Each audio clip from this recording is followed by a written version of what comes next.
News. 24 hours. News Mississippi. For News Mississippi, I'm Courtney Carter, and this is the Weekly Rundown. Well, once again, we can't talk about the top stories for the week without talking about the transgender bathroom directive handed down from President Obama and the Department of Justice regarding public school bathrooms and whether or not transgender students have the right to choose which bathroom they go to. Now, starting off, Dr. Carrie Wright, the state superintendent, had originally said that she would go with the directive, but then after much pressure from the public, came back and said she would side with the state and not pursue any support of that directive. Now, Governor Bryant had called it a social experiment and said that the Mississippi Department of Education should ignore the directive. And they did. In a meeting this week, they made it official that they would be siding with the state and not allowing that choice. Now, here's what happened next. 11 other states have started a lawsuit against President Obama regarding this directive. And Governor Bryant said he was all for it, and as soon as he could, he would be joining that lawsuit. However, Attorney General Jim Hood says that that is his call, not the governor's, and that he actually will not be supporting that lawsuit or trying to pursue it in any way.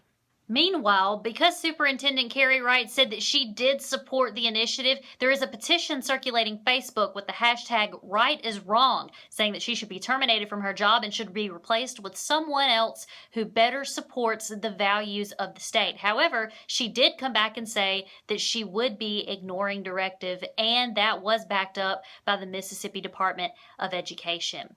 There have been 2 hot car deaths in Mississippi this year alone, one in Madison and one in Grenada. But the difference is, the one in Grenada, the father, Joshua Blunt, was charged with the murder of his baby daughter. Now, they were saying that he had intentionally left that little girl in the car. Well, his attorney, Carlos Moore, the same man who sued Governor Phil Bryant over the design of the flag, said that he was supporting his client, that it was an outrage, and that it was racially motivated, him having those charges. Well, then he said the charges had been dropped, but the assistant police chief for Grenada came up and said no, they had not, and that was actually a call for the grand jury to make, and that the charges were still standing. News Mississippi reached out to all sides to see what the real story was. We'll get back with you as soon as we know more on that. And we can't talk about this week without talking about sports. Conference USA and SEC baseball tournaments are happening right now. You can keep up with how the Mississippi teams are doing on the News Mississippi app. And if you don't have that app, you can download it today for Android or iOS. Just search News Mississippi in your app store. For News Mississippi, I'm Courtney Carter, and this is the Weekly Rundown.